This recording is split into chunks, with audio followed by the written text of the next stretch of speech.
رحمتوں کے کھل گئے خزانے، مغفرت کے مل گئے بہانے، موسم بہار لوٹ آیا، گاؤ رب کی حمد کے ترانے۔ الحمدللہ الذی خلق الانسان علمہ البیان وانزل لہ الفرقان وجعلہ موعظۃ وشفاء وہدی ورحمۃ لذوی الایمان لا ریب فیہ ولم یجعل لہ عوجا وانزلہ قیما حجۃ نورا لذوی الایقان والصلاة والسلام الأتمان الأكملان على خير الخلائق من الإنس والجان وعلى آله وأصحابه الذين هم نجوم الهداية وناشر الفرقان وعلى من تبعهم بالإيمان أما بعد وعن سلمان الفارسي رضي الله تعالى عنه قال خطبنا رسول الله صلى الله عليه وسلم في آخر يوم من شعبان فقال يا أيها الناس قد أظلكم شهر عظيم مبارك وشهر فيه ليلة خير من ألف شهر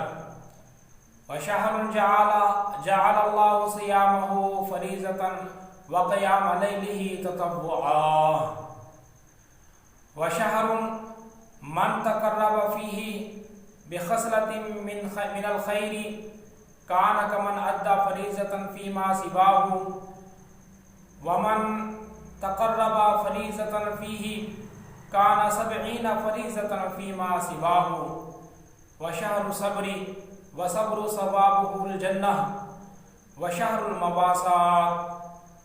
إلى آخره الحديث أو كما قال صدق اللہ العظیم وصدق رسولہ النبی الکریم الامین ونحن على ذلك من الشاہدین والشاکرین والحمد للہ رب العالمین۔ ان اللہ وملائکتہ یصلون علی النبی یا ایہا الذین آمنوا صلوا علیہ وسلموا تسلیما اللہم صلی وسلم وبارک علی سیدنا ومولانا محمد وبارک وسلم وصلی علیہ۔ زندہ دل بزرگوں، شیر دل نوجوانوں، پھول سے نازک دل میرے ساتھیوں، ماں کی ممتا سے لبریز دل میری ماں بہنوں، السلام علیکم۔ انسان رب کائنات کی تخلیق کا وہ شاہکار ہے جس کو مالک نے زمین پر رکھتے ہوئے اس کی ہدایت، اس کی رہنمائی کے لیے عرش بری سے ساز و سامان مہیا فرمایا ہے۔ کبھی آسمان سے کتاب نازل فرماتا ہے، کبھی اپنے مقدس انبیاء کو اس انسان کی ہدایت کے لیے بھیجتا ہے، کبھی اس کو منزل مقصود تک پہنچانے کے لیے کچھ عظیم راتیں مہیا فرماتا ہے، کبھی اس کے درجات کو بلند فرمانے کے لیے، اس کی بخشش کرنے کے لیے رب کائنات مقدس مہینوں کا انتخاب فرماتا ہے۔ ان نبرات سے، ان برکات سے جو رب کائنات نے مہیا کی ہیں، ایک برکت یہ بھی ہے اللہ پاک نے ہمیں مقدس ماہ رمضان المبارک عطا فرمایا ہے۔ آج کی میری گفتگو کا عنوان بھی کچھ اسی حوالے سے ہے کہ ہم مقدس ماہ یعنی رمضان المبارک کا استقبال کیسے کریں۔ استقبالی حوالے سے میں چند باتیں آپ کی گوش سماعت کروں گا، اس دعا کے ساتھ کہ اللہ پاک مجھے توفیق عطا فرمائے کہ میں وہ الفاظ آپ کی گوشگوار کر سکوں اور ہم سب کو اللہ پاک اس مقدس ماہ کا احترام اور ادب کرنے کی توفیق عطا فرمائے۔ آپ صلی اللہ علیہ وسلم کی ایک مشہور حدیث ہے، حضرت سلیمان فارسی رضی اللہ تعالیٰ عنہ روایت فرماتے ہیں کہ آپ صلی اللہ علیہ وسلم نے شعبان کے آخری دنوں میں ایک مرتبہ صحابہ کو جمع فرما کر مقدس ماہ رمضان المبارک کے حوالے سے ایک عظیم خطبہ ارشاد فرمایا۔ اس خطبے کے اندر حضور صلی اللہ علیہ وسلم نے چند اہم باتیں رمضان المبارک کے فضائل اور رمضان المبارک کے ادب و احترام کے حوالے سے صحابہ کرام کو ارشاد فرمائی اور ہمارے لیے وہ مشعل راہ بنی۔ روایت کچھ اس طریقے سے ہے، حضرت سلیمان فارسی رضی اللہ تعالیٰ عنہ روایت کرتے ہیں، خطبنا رسول اللہ صلی اللہ علیہ وسلم فی آخر یوم من شعبان، کہ حضور صلی اللہ علیہ وسلم صحابہ کو جمع فرما کر شعبان کے آخری دنوں میں ایک خطبہ دیتے ہیں۔ آپ صلی اللہ علیہ وسلم نے ارشاد فرمایا، یا ایھا الناس قد اظلکم شہر عظیم، اے لوگو تمہارے اوپر ایک ایسا مقدس مہینہ، عظمت والا مہینہ، برکتوں والا مہینہ، ایک عظیم مہینہ سایہ فگن ہے، یعنی آنے والا ہے، چھاں کرنے والا ہے۔ ایک مقدس مہینہ تمہارے اوپر سایہ کرنے والا ہے، جس طرح تپتی ہوئی دھوپ میں صحرا کی ریت پر تپتی ہوئی اوپر اس کے سر کے اوپر کوئی چھاں نہ ہو، کوئی سایہ نہ ہو اور وہ پریشان کھڑا ہو، یکدم کوئی بادل آئے، کوئی چھتری آئے، کوئی سائے کا سامان آئے اور وہ انسان راحت محسوس کرتا ہے۔ اسی طریقے سے حضور صلی اللہ علیہ وسلم نے ارشاد فرمایا، اے لوگو، اے انسانوں، تم دنیا کے اندر باقی مہینوں میں گناہوں کی تپش میں، گناہوں کی کڑکتی ہوئی دھوپ کے اندر جل رہے تھے، گناہوں کی شامت میں گھرے ہوئے تھے، دنیا داری کے ہوس کے اندر، دنیا داری کے لالچ میں پڑے ہوئے تھے، اللہ پاک کی عبادت سے دور تھے۔ ایک مقدس مہینہ تمہارے اوپر آنے والا ہے، یہ مقدس مہینہ تمہارے اوپر سایہ فگن ہوگا۔ اس مقدس مہینے کی چھاں، اس مقدس ماہ کا سایہ تمہارے اوپر اس طرح آئے گا کہ اللہ پاک کی رحمت، اللہ کی انوارات، اللہ پاک کی فضل کے، عنایتوں کے، رحمتوں کے انوارات اللہ اس مقدس ماہ میں تمہارے اوپر نازل فرمائے گا۔ یہ عظیم ماہ ہے اور اس کی عظمت کا ایک شاہکار یہ بھی ہے کہ اللہ پاک نے اس ماہ میں قرآن مجید کو نازل فرمایا۔ کلام اللہ، کتاب اللہ، اللہ پاک کا یہ کلام قرآن مجید ایک ایسا کلام ہے کہ جس چیز کے ساتھ اس کی نسبت ہوئی ہے اس نسبت کو بھی اللہ پاک نے عظیم بنا دیا ہے۔ یہ جس سینے میں جاتا ہے اس سینے کو اللہ پاک منور فرماتا ہے، جس رات میں نازل ہوتا ہے اس رات کو اللہ 1000 مہینوں سے زیادہ افضل بناتا ہے، جس سینے پر ہوتا ہے، جس سینے میں ہوتا ہے اللہ اس سینے کی عزت اور قدر فرماتا ہے۔ جس ماہ میں یہ نازل ہوتا ہے اس ماہ کو اللہ سارے مہینوں پر فضیلت اور فوقیت عطا فرما دیتا ہے۔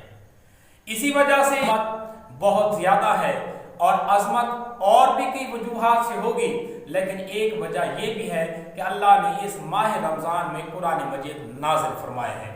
اور سرور کائنات شہنشاہ کائنات صلی اللہ علیہ وسلم نے ارشاد فرمایا ہے، شہر مبارکن، کہ یہ مہینہ برکت والا مہینہ ہے۔ اچھا، اس میں برکت کیا ہے جو حضور صلی اللہ علیہ وسلم نے ارشاد فرمایا کہ یہ مہینہ برکت والا مہینہ ہے؟ آپ صلی اللہ علیہ وسلم نے اسی روایت کے اندر اس برکت کے کچھ نمونے خود ہی حضور صلی اللہ علیہ وسلم نے ارشاد فرما دی ہیں۔ باقی برکت تو ہے ہی ہے کہ اس ماہ کا پہلا عشرہ رحمت سے بھرا ہوا ہے، دوسرا عشرہ اللہ پاک کی مغفرت و عنایت کا ہے۔ تیسرا عشرہ اللہ کی عذاب جہنم سے رہائی کا عشرہ ہے۔ تو یہ ساری وہ عنایتیں، یہ ساری وہ برکتیں ہیں جو اللہ پاک کی طرف سے اس مقدس ماہ میں نازل ہو رہی ہیں۔ لیکن ان برکتوں کے علاوہ کچھ برکتیں وہ ہیں جو حضور صلی اللہ علیہ وسلم نے عیاں فرمائی ہیں ہمارے اوپر۔ آپ صلی اللہ علیہ وسلم نے فرمایا شہر جعل اللہ صیامہ فریضۃ وقیام لیلہ تطوعا، کہ یہ وہ ماہ ہے جس کے روزے کو اللہ پاک نے فرض کیا ہے، جس کے رات کے قیام کو اللہ پاک نے نفل فرما دیا ہے۔ اور یہ دو کام ایک ایسے کام ہیں کہ روزہ فرض ہے، رات کا قیام تراویح نماز یہ فرض نہیں نفل ہے، لیکن روزہ بھی بخشش کرواتا ہے، انسان کی بخشش کا سامان بنتا ہے، اور رات کا قیام جو ہے یہ بھی انسان کے لیے مغفرت کا ذریعہ بنتا ہے۔ ایک اور حدیث ہے، حضور صلی اللہ علیہ وسلم نے فرمایا جس انسان نے ایمان اور احتساب کی حالت میں من صام رمضان ایمانا و احتسابا غفر له ما تقدم من ذنبه، جس انسان نے مقدس ماہ کو پایا اور اس مقدس ماہ کے اندر یعنی ماہ رمضان میں ایمان اور احتساب کی حالت میں اللہ پاک سے اجر کی امید رکھتے ہوئے اور ایمان کی حالت میں روزے رکھا اور پورا ماہ روزے کے ساتھ گزارا، تو یہ روزہ اس کے سابقہ تمام گناہوں کی بخشش کرا دے گا، اس کی مغفرت فرما دے گا۔ اور اسی طریقے سے رسول صلی اللہ علیہ وسلم نے یہ بھی ارشاد فرمایا من قام فی لیلۃ رمضان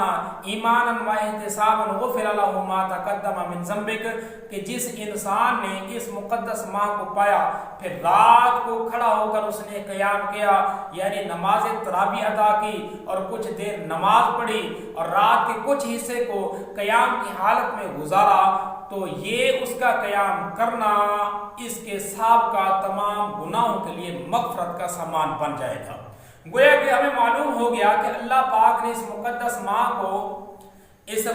ماہ کو برکت والا مہینہ جو بنایا ہے وہ اس طرح سے بنایا ہے کہ اس کے اندر اللہ پاک نے ہمارے اوپر دو چیزیں لازم کر دی ہیں، دو ذرائع دے دی ہیں، دو چیزیں اللہ پاک نے مہیا فرما دی ہیں، ایک روزہ اور ایک رات کا قیام۔ جو روزہ رکھتا ہے، رات کا قیام کرتا ہے، تو وہ برکت ایسی پڑتی ہے اس انسان کے اوپر کہ یہ اس کے سابقہ گناہوں کے لیے یہ روزہ بھی اور یہ رات کا قیام بھی مغفرت بخشش کا ذریعہ بن جاتا ہے۔ اور اس ماہ کی برکت کچھ اس طرح سے اور بھی حضور صلی اللہ علیہ وسلم نے ارشاد فرمائی ہے۔ آپ صلی اللہ علیہ وسلم نے ارشاد فرمایا ہے کہ من تقرب فیہ بخصلۃ من الخیر، کہ جس انسان نے اس مقدس ماہ میں کسی نفلی کام کے ذریعے، کسی غیر واجب کام کے ذریعے اللہ پاک کا تقرب حاصل کیا، اللہ پاک کی رضا کے لیے کوئی نیک کام اس نے کیا جو اس کے اوپر فرض نہیں تھا، تو اس کا نیک کام یہ کرنا، یہ نفلی کام کرنا ایسا ہو جائے گا کانا کمن ادا فریضۃ فی ما سوا ہو، جو ماہ رمضان کے علاوہ یہ فرض ادا کرتا ہے جتنا فرض کا اجر و ثواب اللہ پاک مقدس ماہ کے علاوہ عطا فرماتا ہے، اس مہینے کے اندر نفلی کام کا اتنا اجر اللہ پاک عنایت فرماتا ہے۔ اب کیا ہوتا ہے، ماہ رمضان کے علاوہ ایک بندہ جب فرض ادا کرتا ہے تو اس فرض کا درجہ کیا ہے کہ ایک فرض کے ادا پر اللہ پاک 27 درجے زیادہ اجر و ثواب عطا فرماتا ہے۔ پھر اس فرض کو ادا کرنے کے لیے جس کام کو انجام دیتا ہے، جو ذرائع اختیار کرتا ہے، ہر ذریعے پر اللہ پاک نیکیاں بھی عطا فرماتا ہے اور گناہ بھی مٹاتا ہے۔ مثال کے طور پر کوئی بندہ اگر نماز ادا کرنے کے لیے مسجد کی طرف آتا ہے تو ایک قدم پر اللہ پاک 10 نیکیاں عطا فرماتا ہے اور 10 گناہ مٹاتا ہے۔ وضو کرتا ہے تو وضو کے ایک قطرے پر اللہ پاک گناہ بھی مٹاتا ہے اور نیکیاں بھی عطا فرماتا ہے۔ اور کوئی بندہ اگر نماز کے انتظار میں بیٹھا ہے تو اس کے لیے فرشتے مغفرت کی دعائیں کرتے ہیں۔ تو یہ سارے وہ اہتمام ہیں جو اس رمضان کے علاوہ انسان فرض کو ادا کرتے ہوئے کام کرتا ہے، اللہ پاک ان تمام کاموں پر بھی اس کو فضیلت اور مرتبہ اور اجر عطا فرماتا ہے۔ لیکن اس رمضان کی فضیلت کیا ہے، رمضان کے اندر اگر کوئی انسان صرف نفلی کام کرے گا تو نفلی کام کا اجر وہی ہوگا جو باقی مہینوں میں فرض کا ادا فرماتا ہے۔ اللہ پاک فرض پر جو اجر و ثواب عطا فرماتا ہے۔ اسی وجہ سے حضور صلی اللہ علیہ وسلم نے فرمایا یہ مقدس مہینہ برکت کا مہینہ، اس کے اندر برکت ایسی ہو جاتی ہے نفل کا ثواب فرض کے برابر۔ اور پھر فرض کا کتنا ثواب ہے؟ فرض کا ثواب یہ ہے، حضور صلی اللہ علیہ وسلم نے خود ارشاد فرمایا، آپ نے فرمایا ومن ادا فریضۃ فیہ، جو انسان اس مقدس مہینے میں فرض ادا کرتا ہے، کان کمن ادا 70 فریضۃ فیما سواہ، گویا کہ وہ ایسا ہے کہ باقی ماہ میں 70 فرض ادا کرے، اس ایک ماہ میں ایک فرض ادا کرنے کا اتنا اجر و ثواب ملتا ہے۔ یعنی ماہ رمضان میں ایک فرض ادا کرنا، اس کا جو ثواب ہے باقی مہینوں میں 70 فرض ادا کرنے کے برابر عطا فرماتا ہے۔ یہ اللہ پاک کی جو برکت ہے، یہ اس مہینے کے اندر یہ برکت اللہ پاک کی ہو رہی ہے۔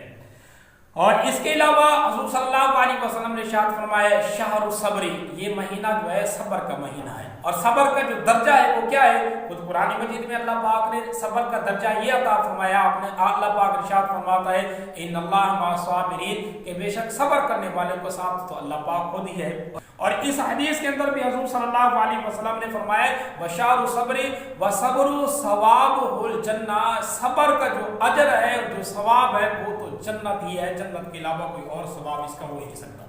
یعنی صبر ایک ایسا کام ہے جس کا اجر جنت ساری کی ساری جگہ اس صبر پر کھڑی ہے۔ مشار المواسات،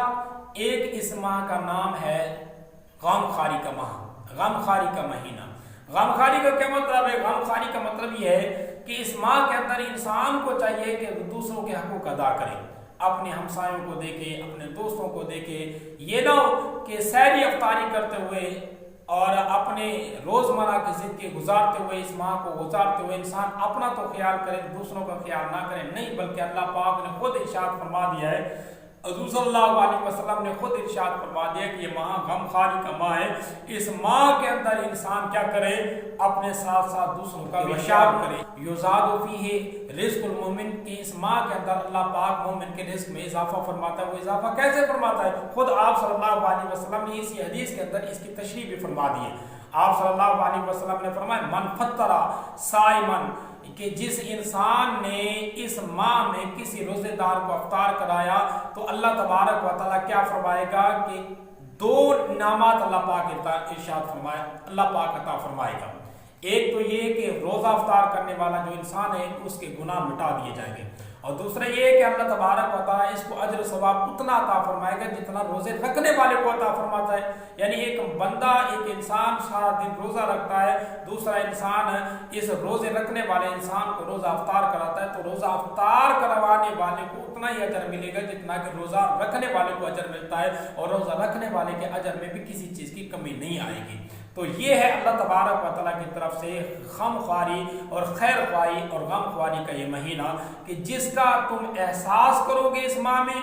اللہ پاک اتنی برکتیں عطا فرمائے گا کہ رزق میں بھی اضافہ ہوگا، ثواب میں بھی اضافہ ہوگا، گھر میں بھی برکتیں ہوں گی، اور آپ کی زندگی میں برکتیں عطا فرمائے گا۔ صحابی نے حضور صلی اللہ علیہ وسلم سے سوال کر لیا کہ اللہ کے نبی صلی اللہ علیہ وسلم، ہم میں سے کچھ ساتھی ایسے بھی ہوتے ہیں جو نہیں اتنا ساز و سامان رکھتے کہ کسی کو روزہ افطار کرائیں، حالانکہ کتنا بڑا اجر ہے، لیکن کوئی نہیں کروا سکتا، تو پھر آپ صلی اللہ علیہ وسلم نے آگے ارشاد فرمایا کہ افطار کرانے کا یہ مطلب نہیں ہے کہ کسی کو پیٹ بھر کے کھانا کھلاؤ، نہیں، افطار کرانے کا مطلب یہ ہے کسی کو ایک گھونٹ پانی پلا دو، یا کسی کو ایک کھجور دے دو، یا کسی کو ایک گھونٹ جو چیز آپ کے دودھ کا پلا دو، اس چیز کے ساتھ آپ کسی کو روزہ افطار کرا لیں تو اللہ پاک یہ اجر اور ثواب آپ کو عطا فرما دے گا۔ استقبال رمضان کے حوالے سے چند ایک باتیں ایسی ہیں جن کا ہمیں خیال کرنا چاہیے۔ ان میں سے ایک بات یہ ہے کہ ماہ رمضان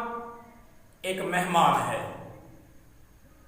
اور مہمان کے کچھ حقوق ہوتے ہیں، ان حقوق کی ادائیگی ہمارے اوپر لازم ہے۔ سابقہ رمضان جب گزرا تو اس کے جو حقوق ہمارے ذمہ باقی ہیں، ان حقوق کو پہلے ادا کر لو اس مقدس ماہ سے پہلے۔ یعنی پہلے جو رمضان گزر گیا اس ماہ رمضان میں اگر کچھ روزے ہم نے چھوڑ دیے تو ابھی کچھ دن باقی ہیں، اس رمضان کے آنے سے پہلے پہلے وہ روزے رکھ لو۔ اور اسی طریقے سے اگر کسی انسان کے کچھ حق ہم نے دینے ہیں، کسی بندے کا کوئی حق مارا ہے، کسی کو تکلیف پہنچائی ہے، کسی کا ناحق کوئی چیز چھینی ہوئی ہے، کسی کے ساتھ قطع تعلق کیا ہوا ہے، کسی کے ساتھ بول چال ہم نے چھوڑا ہوا ہے، اور کسی کو کوئی تکلیف پہنچائی ہوئی ہے، اور کوئی رنجش ہے، قطع رحمی ہے،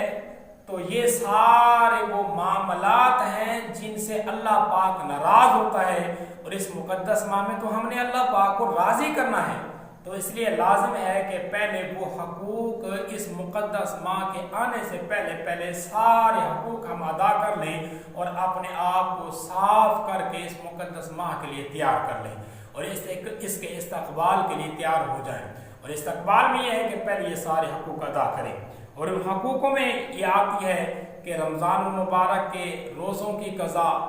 کسی کا حق دینا ہے تو اس کی قضا کر، کسی کے ساتھ کوئی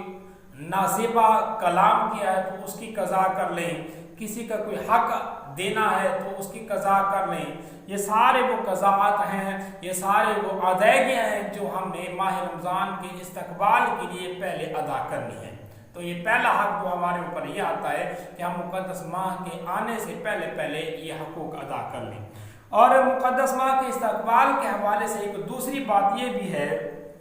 کہ دعا کریں، جیسے کہ حضور صلی اللہ علیہ وسلم نے فرمایا اللہم بلغنا رمضان، کہ اللہ ہمیں ماہ رمضان کی سعادت والی گھڑیوں تک پہنچا دے۔ یعنی اب اس وقت ہمیں یہ دعا بھی کرنی چاہیے کہ اللہ پاک ماہ رمضان کی آمد ہے، اور اے اللہ ہماری عمر کے اندر ہماری زندگی میں وہ برکت عطا فرما۔ ہم نے سنا ہے تیرے پیارے نبی صلی اللہ علیہ وسلم کی زبان سے کہ دعائیں تقدیروں کو بدل دیتی ہیں، دعائیں بڑی برکت رکھتی ہیں۔ اے اللہ جو انسان دعا کر رہا ہوتا ہے تو اس کے دعا کو کبھی موڑتا نہیں ہے، تو اس کے اوپر مغفرت فرماتا ہے، تو اس کی دعا کو سنتا ہے، اس کو عطا فرماتا ہے۔ تو ہم تو اسے مانگتے ہیں اللہ ہماری عمر کے اندر اتنا اضافہ فرما، ہماری عمر میں یہ برکت عطا فرما کہ اس مقدس ماہ کی فضیلتوں کو، اس مقدس ماہ کی گھڑیوں کو، اس مقدس ماہ کی رحمتوں کو ہم اپنے آغوش میں سمیٹیں، اس مقدس ماہ کی برکتوں کو ہم حاصل کریں، اور ساتھ ساتھ یہ بھی دعا کریں کہ اللہ اس مقدس ماہ میں ہماری صحت میں بھی برکت عطا فرما۔ ایسا نہ ہو کہ مقدس ماہ آئے اور صحت خراب ہو جائے تو ہم دیکھتے رہ جائیں صحت والوں کو کہ وہ صحت یاب لوگ تو اس مقدس ماہ کی برکتوں کو سمیٹ رہے ہیں، روزے رکھ رہے ہیں، روزوں کی برکتوں سے لطف اندوز ہو رہے ہیں، اور اب ہمارے اندر وہ جرت نہیں، وہ طاقت نہیں کہ ہم اللہ پاک کی اس روزے کی فضیلت کو حاصل کر سکیں، اور اللہ پاک یہ ہمارے جسم میں طاقت بھی دے، صحت بھی دے، جرت بھی دے۔ مولا کائنات ہمارے اوپر یہ برکت عطا فرما، ہماری زندگی میں بھی برکت دے اور ہماری صحت میں بھی برکت عطا فرما۔ یعنی یہ دعا بھی ہم کرتے رہیں۔ تو ماہ رمضان کی استقبال کے حوالے سے دوسرا حکم ہمارے اوپر یہ آتا ہے کہ ہم دعا بھی کرتے رہیں۔ اور تیسرے نمبر پر یہ بات آتی ہے کہ توبہ استغفار کریں۔ توبہ استغفار کس لیے؟ توبہ استغفار کے ساتھ ساتھ اپنے ماحول کو صاف کریں۔ توبہ استغفار کس لیے کہ اگر پورے 11 ماہ کے اندر انسان گناہوں کی دلدل میں دھسا رہا، پورے 11 ماہ انسان نازیبا چیزوں میں پھنسا رہا، پورے 11 ماہ انسان غلط کاریوں میں، بدحالیوں میں، بری صحبتوں میں، تنگ دستیوں میں لپٹا رہا، اللہ پاک سے اب توبہ استغفار کریں کہ مولا اب یہ مہینہ آ گیا ہے، اس مقدس ماہ میں اللہ پاک ہماری توبہ ہے، ہم توبہ استغفار کرتے ہیں، سابقہ زندگی سے، سابقہ ماحول سے ہمیں بچا، اور نئے سرے سے اپنے آپ کو تار و تازہ کرتے ہیں اور اپنے ماحول کو صاف کریں، اپنے ماحول کو اچھا بنائیں، کیونکہ علماء فرماتے ہیں کہ اس رمضان المبارک کے اندر جو انسان جس طرح زندگی گزارتا ہے آگے بھی پورا سال اسی طرح زندگی گزارے گا۔ یعنی ایک انسان آیا، ایسا انسان جس نے ماہ رمضان میں عبادت کے ساتھ بڑے ذوق کے ساتھ زندگی گزاری تو برکت یہ پڑتی ہے کہ پھر آگے پورا سال بھی وہ عبادت میں ہی زندگی گزارے گا۔ اگر اس رمضان کے اندر کوئی انسان غفلت کے اندر رہا، بری سنگت میں، بری صحبت میں، غلط کاریوں میں اس نے پورا ماہ رمضان گزار لیا تو یہ ہو ہی نہیں سکتا کہ رمضان کے بعد پھر وہ انسان ٹھیک ہو جائے، ایسا نہیں ہو سکتا۔ اسی وجہ سے اس مقدس ماہ کے آنے سے پہلے توبہ استغفار کر لو، اپنا ماحول صاف کر لو، بری صحبتوں کو چھوڑو، غلط طریقے کو چھوڑو، غلط غلط طور طریقوں کو چھوڑو، غلط جگہوں سے اپنے آپ کو موڑو، اپنے آپ کو مسجد کے ساتھ، اپنے دل کو مسجد کے ساتھ لگا لو، مسجد والی زندگی، اچھی زندگی، اچھے ماحول والی زندگی کو پسند کر لو، اپنے آپ کو تیار کر کے صاف ستھرا کر لو تاکہ ماہ رمضان کا پہلا روزہ جب آئے تو آپ تیار بیٹھے ہو اس مقدس ماہ کی برکتوں کو سمیٹنے کے لیے اور اس مقدس ماہ کی عنایتوں اور اس کی فضیلتوں کو حاصل کرنے کے لیے۔ بہرحال تیسرے نمبر پر یہ آتی ہے کہ اپنے ماحول کو صاف ستھرا کرو، توبہ استغفار کرو اور مقدس ماہ کے لیے اپنے آپ کو تیار کرو۔ اب چوتھے نمبر پر جو بات آتی ہے نا وہ یہ بات ہے کہ اپنے دل کو جس طرح باہر سے اپنے آپ کو صاف کرنا ہے نا، اپنے ماحول کو صاف کرنا ہے، ایک بری سوسائٹی سے اپنے آپ کو نکال کر اچھی سوسائٹی میں لے کر آنا ہے، اسی طرح اپنے اندر کے میل کچیل کو بھی صاف کرنا ہے۔ چوتھے نمبر پر یہ مسئلہ آتا ہے اپنے دل سے کینہ، بغض، عداوت، دشمنی، بغض، یہ سارے چیزیں میل کچیل، یہ غلطیاں ختم کر دو۔ کسی کے بارے میں حسد ہے، کسی کے بارے میں بغض ہے، کسی کے بارے میں رنجش ہے، کسی کے بارے میں دل میں کوئی کڑن ہے تو ساری چیزیں نکال کر باہر پھینکو، چاہے ماہ رمضان آئے تو آپ کا اندر بھی صاف ہو، آپ کا باہر بھی صاف ہو۔ تو اس طرح کرو، اور اسی حوالے سے یہ جو دل کے اندر کڑن اور دل کے اندر کینہ، بغض ہے، اس کو نکالنے کی جو فضیلت ہے وہ یہ ہے کہ جو انسان اپنے دل کو خالی کرے گا تو اس انسان کے دل کے اندر اللہ پاک کی رحمتوں کا نور ہوگا۔ اس کی مثال علماء کو اس انداز سے دیتے ہیں کہ دیکھو جب کوئی برتن بھرا ہوا ہوتا ہے تو اس کے اندر کوئی اور چیز نہیں آتی، کسی اور چیز کو ڈالنے کے لیے پہلے لازم ہے کہ اس برتن کو خالی کیا جائے۔ تو آپ کا دل اگر بغض سے بھرا ہوا ہے، کینے سے بھرا ہوا ہے، حسد سے بھرا ہوا ہے تو اللہ کے اس مقدس ماہ کے نور، انوارات، اللہ کی برکتوں کے انوارات آپ کے دل کے اندر سما ہی نہیں سکتے جب تک اپنے دل کو خالی نہیں کرو گے۔ ایک واقعہ میرے ذہن میں آ رہا ہے، اس واقعہ کچھ اس طریقے سے ہے۔ آپ صلی اللہ علیہ وسلم نے ایک بار ارشاد فرمایا کہ اس دروازے سے جو صحابی داخل ہوگا وہ جنت میں جائے گا۔ تو ایک صحابی انصاری داخل ہوا، سارے صحابہ دیکھنے لگ گئے کہ آخر اس نے کیسی عبادت کی کہ اللہ پاک نے اس کو جنت کی بشارت حضور صلی اللہ علیہ وسلم کی زبان سے دلا دی۔ دوسرے دن پھر نبی صلی اللہ علیہ وسلم نے ارشاد فرمایا کہ جو صحابی اس دروازے سے داخل ہوگا وہ جنت میں جائے گا، تو وہی انصاری صحابی داخل ہوا۔ تیسرے دن پھر نبی صلی اللہ علیہ وسلم نے ارشاد فرمایا کہ جو صحابی اس دروازے سے داخل ہوگا وہ جنت میں جائے گا، تو تیسرے دن پھر وہی صحابی داخل ہوا۔ تو حضرت صحابہ میں حضرت عبداللہ بن عمر بن عاص ایک صحابی ہیں جو عبادات بڑی کثرت سے عبادت کرتے تھے۔ روایت میں آتا ہے کہ ساری رات قیام کرتے، سارا دن روزہ رکھتے، اور جو قرآن مجید ان کو یاد تھا اس وقت تک وہ سارا قرآن مجید ایک دن کے اندر ختم بھی کر لیتے تھے۔ یہ ان کی عبادت تھی، یعنی اس طرح کی عبادت شاید کسی اور صحابی نے کی ہو جو حضرت عبداللہ کر رہے تھے۔ تو حضرت عبداللہ کے دل میں یہ خیال آیا کہ ایسا کیا معاملہ ہے، یعنی کہ اس کے دماغ میں ایک خیال آیا ہوگا، میری اپنی بات کر رہا ہوں، کہ یہ خوشخبری تو ان کو ملنی چاہیے تھی کہ اتنی عبادت کرتے ہیں، لیکن اس انصاری صحابی کو یہ جو خوشخبری مل رہی ہے یہ کیوں مل رہی ہے؟ تو حضرت عبداللہ کھڑے ہوئے، رات کو چلے، اس صحابی کے پاس گئے کہ چاچا میں آپ کے ہاں ایک رات کے لیے قیام کرنا چاہتا ہوں۔ حضرت اس انصاری صحابی نے حضرت عبداللہ کو اجازت دے دی اور بستر لگا دیا اور سلا دیا۔ حضرت عبداللہ رات کو سو رہے ہیں، مقصد تو یہ تھا کہ رات کو دیکھوں کہ یہ انصاری صحابی رات کو کون سی عبادت کرتے ہیں۔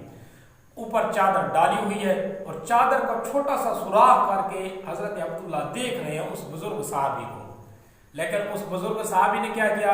آیا آرام سے چادر تانی اور دعا پڑھی اللہم بسمک اموت واحیا اور سو گئے. ساری رات سوتے رہے اور صبح اٹھے, صبح کی نماز پڑھی اور اپنے معمولات میں لگ گئے. دوسرے دن حضرت عبداللہ نے پھر اس کے گھر میں قیام کیا اور ساری رات دیکھتا رہا, ساری رات کوئی عبادت نہیں کی. تیسرے دن پھر حضرت عبداللہ نے اس کو دیکھا, ساری رات حضرت عبداللہ دیکھتے رہے لیکن اس انصاری صحابی نے کوئی عبادت نہیں کی. تیسرے دن جب صبح اٹھے تو حضرت عبداللہ نے اس بزرگ کا ہاتھ پکڑ لیا. یہ پوچھا, حضرت عبداللہ نے یہ پوچھا کہ اے چاچا, میں 3 دن مسلسل آپ کے گھر میں قیام کر رہا ہوں, آپ کے گھر میں رہ رہا ہوں, اس وجہ سے رہ رہا ہوں کہ میں دیکھوں کہ آپ کون سی عبادت کرتے ہیں کہ 3 دن مسلسل حضور صلی اللہ علیہ وسلم نے آپ کو جنت کی بشارت دی ہے. میں نے تو دیکھا آپ کوئی عبادت نہیں کرتے, معاملہ کیا ہے, ماجرا کیا ہے؟ تو اس انصاری صاحب نے ایک بات کہی جو بات دل کو لگنے والی بات ہے, دل چیر دینے والی بات ہے. اس انصاری صاحب نے کہا کہ بیٹا, میں نے نہ رات کو نماز پڑھتا ہوں, نہ رات کو کوئی لمبے چھوڑے نفل ادا کرتا ہوں, صرف ایک کام کرتا ہوں, میرا دل جو ہے نا بغض اور کینہ اور حسد سے خالی ہے. کسی انسان سے میں بغض نہیں کرتا, کسی انسان سے کینہ نہیں کرتا, کسی انسان سے لڑائی نہیں کرتا, کسی انسان سے حسد نہیں کرتا, کسی انسان کے خلاف بھڑکتا نہیں ہوں. یہ اپنے دل کو میں نے بغض کینہ حسد سے خالی کر دیا ہے. اس دل کے اندر اللہ پاک کے انوارات کو حضرت عبداللہ نے محسوس کیا, ہاں یہ وہ چیز تھی جس کی وجہ سے حضور صلی اللہ علیہ وسلم حضرت اس صحابی کو جنت کی بشارت دے رہے تھے. گویا کہ معلوم ہو گیا کہ اگر آپ اپنے دل کو صاف کر لیں کینہ بغض اور حسد سے, تو یہ ایک ایسا عمل ہے جو راتوں کو نفل پڑھنے سے بھی زیادہ اجر و ثواب رکھتا ہے, لمبی لمبی تہجد پڑھنے سے, لمبی لمبی عبادتیں کرنے سے بھی زیادہ فضیلت رکھتا ہے. اسی وجہ سے اس ماہ مقدس میں, اس مقدس کے احترام کے لیے, اس کے استقبال کے لیے ایک عمل یہ بھی ہے کہ آپ اپنے دل کو صاف کر لو کینہ حسد بغض سے, اور اگر کسی کے ساتھ کوئی لڑائی جھگڑا, کوئی حسد, کوئی رنجش وغیرہ ہے تو اسے صلح کر لو, تاکہ ماہ مقدس کی ساری برکتیں آپ کے دل کے اوپر نازل ہوں. اور اس مقدس ماہ میں ایک چیز استقبال کے لیے یہ بھی ہے, جیسے کہ حضور صلی اللہ علیہ وسلم نے فرمایا کہ اس ماہ رمضان کے اندر وسددت الشیاطین, شیطانوں کو باندھ دیا جاتا ہے. لیکن ہم یہ تو سمجھتے ہیں کہ شیطان باندھ دیے جاتے ہیں, پھر بھی گناہ کے بہت سارے اسباب مہیا ہیں, گناہ کے بہت سارے ذرائع ہمارے پاس موجود ہیں, پھر بھی لوگ گناہ کرتے ہیں. تو یہ گناہ کیوں کرتے ہیں؟ اس کے لیے بات یہ ہے کہ شیاطین جو ہے وہ اللہ پاک نے باندھ دی ہیں. اللہ تبارک و تعالیٰ نے شیطانوں کو بند کر دیے. ایک شیطان آپ کے دل کے اندر بیٹھا ہے, وہ ہے نفس. اس نفس کو, اپنے اس شیطان کو آپ نے باندھنا ہے. اللہ پاک نے بڑے شیطان کو خود باندھ دیا ہے, آپ نے اس چھوٹے شیطان کو خود باندھنا ہے, اور اس کو بھی ماہ مقدس کے آنے سے پہلے باندھ لو. یعنی تمہارا نفس, تمہاری خواہش یہ کہے گی کہ رات کو عبادت نہ کرو, لیکن تم نے اس کو باندھنا ہے, اس کو عبادت کے لیے, اپنے آپ کو عبادت کے لیے کھڑا کرنا ہے, اس کو روندنا ہے. یہ نفس کہے گا کہ روزہ نہ رکھو, لیکن آپ نے رکھنا ہے. یعنی یوں کہا جائے تو یہ کوئی بیجا نہیں ہوگا کہ بڑا شیطان تو اللہ پاک نے باندھ دیا, لیکن آپ کا نفس, یہ نفسانی خواہش جو ہے نا, اس کو آپ نے خود ہی باندھنا ہے. اس کے مقابلے میں آپ نے خود ہی تیار ہونا ہے, خود ہی کھڑا ہونا ہے. اس کو اللہ پاک نے نہیں باندھا. اسی وجہ سے رمضان آتا ہے تو ہم دیکھتے ہیں بہت سارے لوگ بے روزے گار ہیں, بہت سارے لوگ روزہ رکھتے نہیں ہیں, بہت سارے لوگ ایسے ہیں جو سیم ویسے ہی جیسے کہ ماہ رمضان سے پہلے وہ زندگی گزار رہے تھے, ماہ رمضان میں وہی زندگی گزار رہے ہیں. کوئی تبدیلی نہیں آئی, حالانکہ تبدیلی آنی چاہیے. جیسے ماہ رمضان سے پہلے ان کی معمولات تھے, رمضان میں بھی سیم وہی معمولات ہیں. تو یہ ایسے سمجھو کہ اس بندے کے زندگی میں کوئی اثر اس مقدس ماہ میں نہیں ڈالا, حالانکہ ہونا چاہیے. اور اسی طریقے سے حضور صلی اللہ علیہ وسلم نے ارشاد فرمایا ہے کہ ماہ رمضان میں جنت کے دروازے کھول دیے جاتے ہیں. تو جنت کے دروازے تو اللہ پاک نے کھول دیے, اپنی زندگی کے جنت کے دروازے آپ نے خود کھول دیے ہیں. وہ کیسے کھولنے ہیں؟ اپنے لیے عبادت کے دروازے کھولنے ہیں,